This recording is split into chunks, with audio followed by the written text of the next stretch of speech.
Introducing the Bite Me Cannabis Club. The Bite Me Cannabis Club aims to be an inclusive online space for cannabis lovers. Whether you're simply curious about how cannabis can improve your life or you're fully seasoned, there's always more to learn. When you join the Bite Me Cannabis Club, you'll have access to like-minded people interested in cannabis, monthly workshops, live Q&As, recipes and recipe swaps, digital cookbooks, a fully functional chat feature, and a whole lot more. For a limited time, it's only $5 a month with a 30-day free trial so you can try it out and see if it's right for you. This isn't just another Facebook group or confusing Discord channel.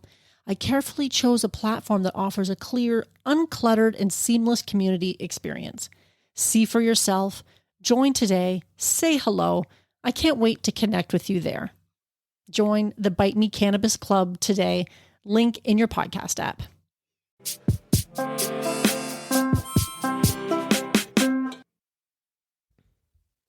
Welcome back, friends. This week I have a special episode to share with you, and I'm doing something a little different. You'll be hearing from Ellen, a former podcast guest and host of How to Do the Pot. In this episode, Ellen interviews Mennlay Golokeh Aggrey, cannabis enthusiast and author of The Art of Weed Butter. Together, they dig into how Mennlay creates delicious, share-worthy edibles in her home kitchen, and I know you'll be inspired. Please enjoy this conversation with Ellen and Mennlay.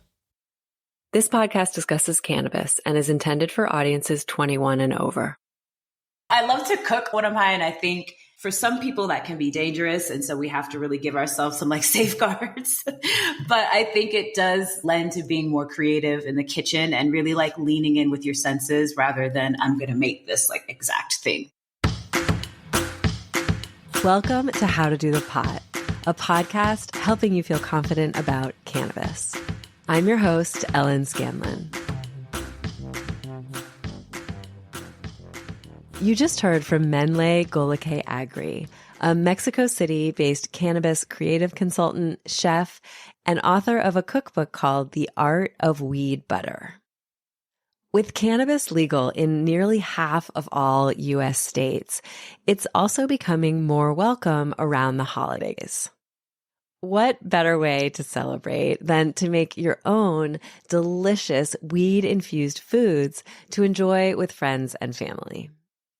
If your holiday weed memories involve a secret cousin's walk to smoke a joint, today's episode will help you elevate your taste buds to a whole new level. Mennlay's cookbook, The Art of Weed Butter, is a step-by-step guide to infusing cannabis into just about anything. She has recipes like simple stony hash browns, fluffy blueberry pancakes, cannabis-infused Mexican street corn, and West African fried chicken. If you're considering dipping your toe into cannabis cooking, Mennlay is here to help with all her best tips about holiday celebrations with weed. We'll talk about the easiest and the hardest parts of cooking with cannabis, choosing weed cocktails over alcohol, and share some of Mennlay's favorite recipes if you're cooking for a crowd.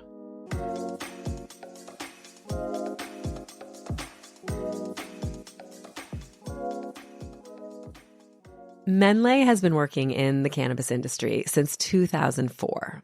That's a lot of holidays to navigate with friends and family. As we're preparing for a busy social season, there is one conversation starter that always entertains me, and that's weed. I asked Mennlay how the conversations about cannabis have changed with her family. It was super, super secret for a very long time. And in the height of when I was cultivating indoor, I was back and forth visiting family, buying flights here and there. We were traveling all the time. And there was an understanding of, okay, gosh, how is she have this money to do this? But also, how is she also bringing this cannabis with her, for us to kind of explore together? And so I was always really secretive about that because I was trying to protect my mother and protect my family. It just wasn't as accepted, both legally and I think stigma-wise. But now when I tell you that my mother has 3 vape pens and that oftentimes when I go home, a family member is the plug. I'm overjoyed by this expansion and this elasticity of what it means to be a consumer and to, again, celebrate and enjoy this plant with your family and with your community. That's your blood. It's just such an empowering element, because for so long, us in the industry, you feel like, okay, maybe what I'm doing is wrong. And while I think in the back of your head that it's based on the stigma, it's really hard to push through that when you don't have the acceptance from family. And so this acceptance that I think a lot of us are sharing, it's great. It's incredible. And I'm grateful to all the advocates, to all of the activists, to everyone, to the lawmakers, basically just being able to make cannabis where it is today so that we can really enjoy this during the holidays when we actually need it the most. I hope that talking more about cannabis can be a way to find common ground with your friends and family. And if you're ready to give cooking with weed a try, Mennlay shares her advice. It's really important to have your measurements on lock. That is number one, super important. And while most times cooking is intuitive for beginners and for, people who consider themselves chefs alike, like that intuitive nature, unfortunately, is a little bit more restricted when it comes to cannabis, unless you've been doing it a bunch. I think it's so important to just make sure everything's measured, write things down, have a cookbook journal where you can really put in, the percentage of the cannabis strain that you're using, what type of fat you want to use. Just measuring and having all of that information is so important, because at the end you can always go back and say, okay, this is how much this tablespoon is, this is how much this salad dressing is. And so I can really be accurate with what my dose is going to be and what it's going to taste like. I am not the most confident cook, so I asked Mennlay what she thinks is the hardest part of cooking with weed. I think the hardest part is that weed is such a fickle and flirty, magical, tricky girl. And so what you think you're starting out with isn't always going to be what you end up with. I think that's truly the hardest part, which is why going back to really being super strict with yourself about writing down, percentages, milligram consistencies, what you really want to get out of it so that you can go back to that. And the measurement can be somewhat exact, close enough to it. But it's never going to really be exact. And I think luckily we have labs that you can get your end product sort of tested at if you're someone who's starting out as a beginner, but maybe wants to just know what did the end product end up being. And what does she think is the easiest part? I think it's easy to make it too strong. I think that is the easiest way. It's easy to enjoy the process, right? And it's easy to, I think, celebrate the fact that this is something that you can do for yourself, that this is something that you can experiment with in your home, safe and sound, and with all of the things that can kind of help you if things go awry. And so in that way, I think that is easy and enjoyable. As a cannabis chef, choosing the right dosages so that people eating your infused food feel good is really critical. Mennlay shares her tips for choosing how much weed to include in your recipes. The question of sort of the approach to dosing that I've changed maybe is really starting slow with the amount of cannabis that you're using, but also starting really slow with the infusion process itself. So whether that be at a very, very low temp, or even just doing something that's more of a quote unquote cold infusion, room temperature infusion, something that almost is a little bit more like canning in a sense, right? Where you put together those ingredients, set it aside for a month, kind of check back in on it, and then have that end result after a longer period of time. I think that for me has been one of the biggest hacks. You're able to really preserve a lot of the cannabinoid content that is beneficial and also a silent aid or helper in a sense, right? Where you're not going to maybe feel as high, but you're going to have a lot of THCA present, CBD, CBDA, and also really having that terpene flavor profile present and a little bit more integral in that mixture itself. a lot of tasting of your cannabis infusions, and you might find yourself accidentally feeling pretty high. That is great if it's your intention. But if you want to feel less high, Mennlay has some tips. I think the biggest tip, and that could be plural, is like what to do when you get too high, because that's something that for many of us, we sort of figure out too late in the game. And when you're cooking with cannabis and you're sort of testing out dosaging yourself and maybe with other people, you kind of want to have like those secret weapons, so to speak, like on the sidelines so that you can quickly sort of adjust and get back to, you know, feeling a little bit more normal, feeling a little bit like you have more agency over your body and the weed not having agency over you. And that can be anything from taking a cold shower to taking a nap to taking CBD to really kind of, in a way, block out the THC from your receptors and just like allow the CBD to sort of regulate and get you back to normal. This is one of my favorite tips too. Put some CBD oil tincture under your tongue, hold it for 30 seconds or so, and you'll start feeling more like yourself in about 15 minutes. Products you buy in legal dispensaries are required to have a lot of information on their labels, which will help you as you're deciding the strains to cook with. Now, I think a lot of strains tend to have over 10% THC.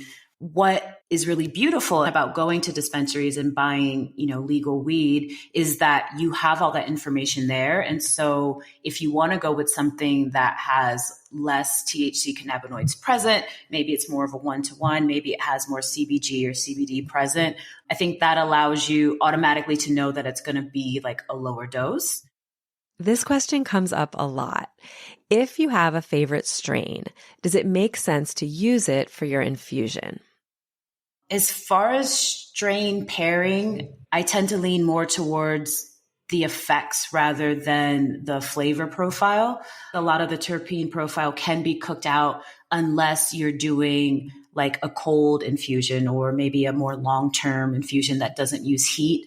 But yeah, I think the desired effect, which goes back to knowing the information about the strain, which is a quick Google search or, you know, maybe one of your trusted places on the internet. And that really helps us understand the percentage of cannabinoids present in the cannabis strain, what those effects might be, and kind of how that translates into what you want to cook and how you want to, you know, experience it. Mennlay's cookbook, The Art of Weed Butter, feels like a guidebook from a good friend. And just saying, it would make a great holiday gift. She's also a professional writer, and there's a lot more in the book than just recipes. It covers interesting weed history, explains cannabis words that might not be in your usual vocabulary, and she shares some personal stories. I felt like I learned a lot about her, and so I had to ask, does she have a favorite recipe from the cookbook?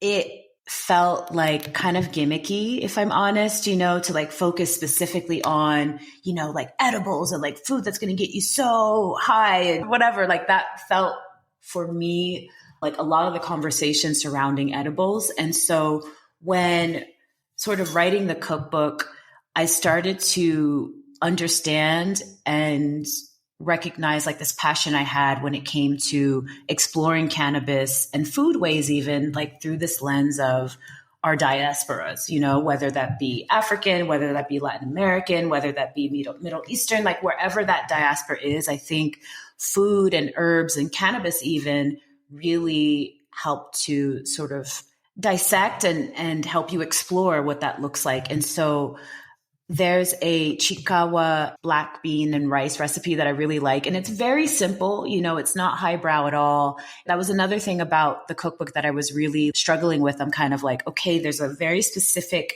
sort of, I guess, like white gaze when it comes to culinary arts and when it comes to what a plate should look like and plating and et cetera. And so I was hesitant to even create that black bean recipe, and also the West African fried chicken recipe, which is from my mother by way of just, you know, being West African. Those at first felt like so corny and maybe forced and maybe too simple, but they've really become my favorite things to cook. And also just a really beautiful way of witnessing and seeing how things kind of move and shape and become a modern diaspora in the ways of food. I talked to another accomplished cannabis chef, Amanda Jackson, about this in episode 167. How, as people have spread all over the world, they bring their food traditions with them and then incorporate a love of cannabis into these meaningful meals. Ever since we put out our Weed Words Munchies episode, it's been so much fun to hear about the very unique things that people choose as their favorite munchie. As I talked about in that episode, cannabis really does make food smell and taste better, so I'm always looking for new things to try. Mennlay shares her favorite munchies. I am a sucker for a cucumber salad of any kind. And I think why I love it so much when I have like munchies is because it's crunchy.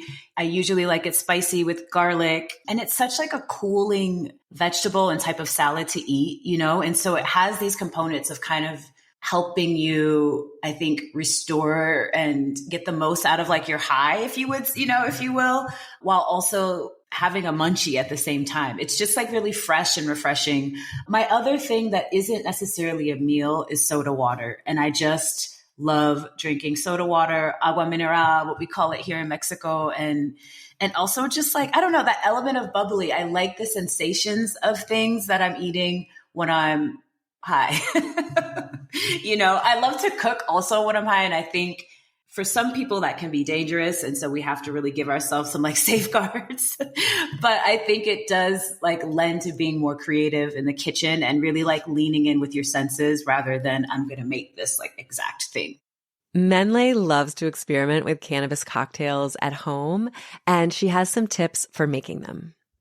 When there's alcohol involved for me, I tend to go with CBG, CBD, CBN when infusing cocktails.